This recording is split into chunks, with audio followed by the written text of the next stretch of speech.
नमस्कार मंडळी, मित्रांनो तुम्ही 10वी पास असल्यास तुम्हाला महाराष्ट्र शासनामार्फत एक नवीन जाहिरात प्रसिद्ध करण्यात आली.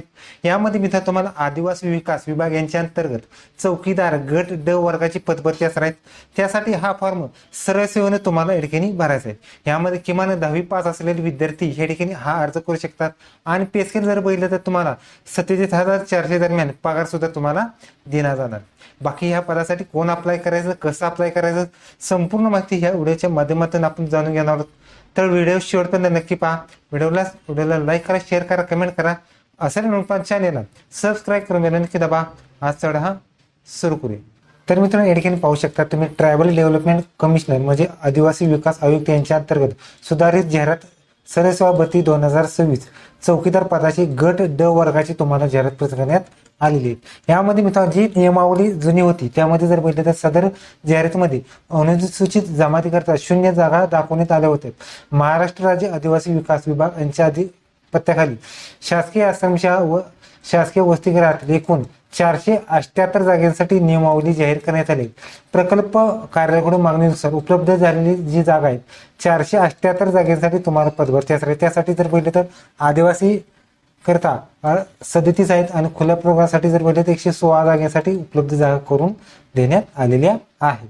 यामध्ये मित्रांनो आता सुधारित जर फॉर्म बघितला तर तुम्हाला 6/5/2026 पासून ते मित्रांनो तुम्ही 27/5/2026 पर्यंत तुम्ही या ठिकाणी हा अर्ज भरू शकतात. त्या सगळ्या डिटेल्स जर बघितल्या तुम्हाला tribal.maharashtra.go.in ह्या वेबसाईटवर तुम्हाला हा फॉर्म भरू शकता. यामध्ये मित्रांनो ज्या जागा असतात आता त्या जागा जर बघितल्या तर तुम्हाला प्रकल्प अधिकारी जे असतात त्यानुसार तुम्हाला असणार आहेत. म्हणजे सर्व पदासाठी ह्या सेपरेटली जागा तुम्हाला असणार आहेत. यामध्ये जे आरक्षण असणार आहेत ते आरक्षण जर बघितले तर अनुसूचित जातीचं आरक्षण आहे, जमातीचं आरक्षण आहे, विजा आरक्षण, भजब आरक्षण, भजक आरक्षण, भजड आरक्षण, विमा इमाव, EWS, ACBC आणि ओपनचं आरक्षण असणार आहे. त्याचबरोबर सर्वसाधारण आहेत, महिला आहेत, खेळाडू आहेत, माजी सैनिक आहेत, अंशकालीन आहेत, प्रकल्पग्रस्त, भूकंपग्रस्त, दिव्यांग आणि अनाथांचं आरक्षण असतं. मित्रांनो लक्षात घ्या, गट ड वर्गाचे जेवढं आरक्षण असतात ते सगळं आरक्षण असणार आहेत. ह्या सर्व पदासाठी जर बघितलं तर तुम्हाला पदाचं नाव असणार चौकीदार, वॉचमन पोस्ट असणार आहेत. वेतन श्रेणी S1 मध्ये 15 ते 47,600 दरम्यान तुम्हाला पे स्केल असणार. यामध्ये पहिली आहे तर राजूरसाठी जर पाहिलं तर 19 जागांसाठी तुम्हाला पदभरती असणार आहे. पुढचा आहे तो दुहे यासाठी जर पाहिलं तर 31 जागांसाठी तुम्हाला पदभरती असणार आहे. पुढचा तो मित्रांनो नंदुरबार साठी 30 जागांसाठी तुम्हाला पदभरती असणार आहेत. पुढचा तो नाशिक जिल्ह्यासाठी पदभरती असणार आहे. 43 जागांसाठी तुम्हाला पदभरती असणार आहेत. पुढचा तो तुम्हाला नंदुरबारसाठी जर बघितलं तर एकूण 24 जागांसाठी तुम्हाला पदभरती असणार.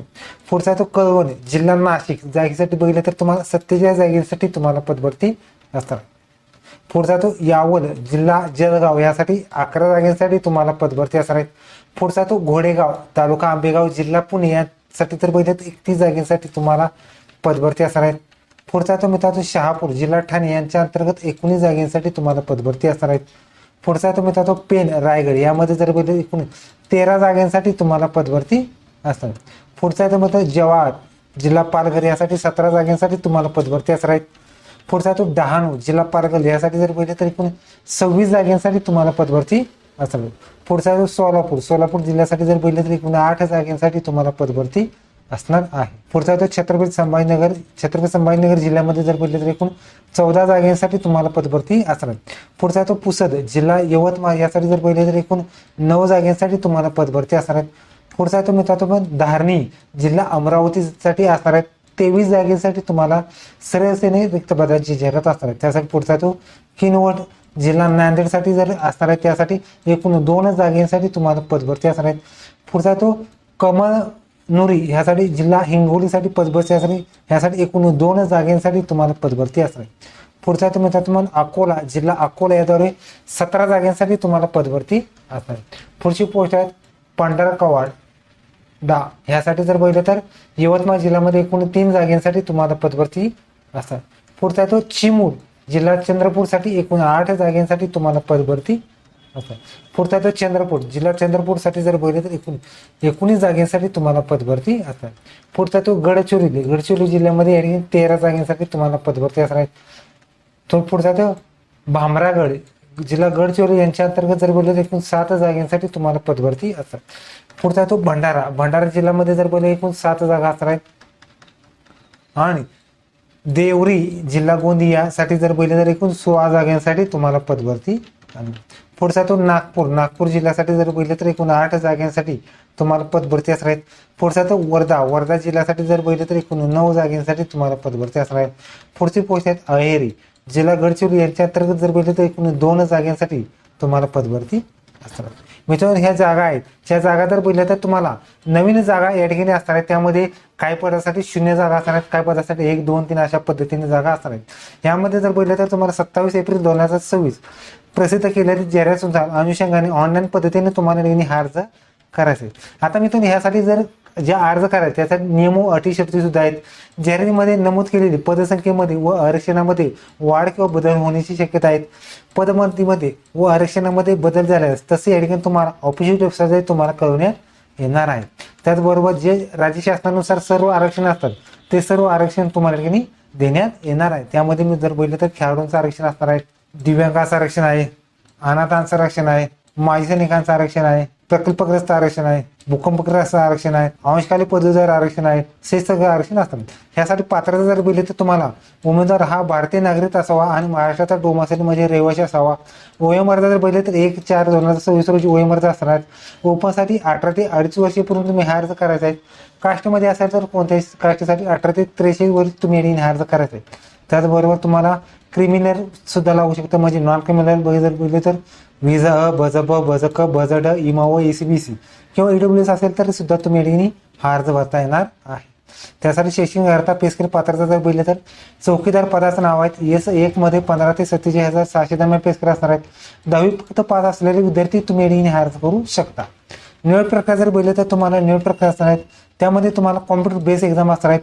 यामध्ये किमान 45% तुम्हाला गुण मिळवायचे आहेत. प्रत्येक प्रश्नात तुम्हाला गुण 2 मार्काचा असणार आहे. त्यामध्ये जर बघितलं तर तुम्हाला प्रत्येक विषयाकरता 50 गुण असणार आहेत. अशी 100-200 गुण तुमची एक्झाम असणार आहेत. यासाठी जर परीक्षेचे स्वरूप जर बघितलं तर पदाचं नाव आहे चौकीदार, एकूण 200 मार्काचा एक्झाम असणार आहेत.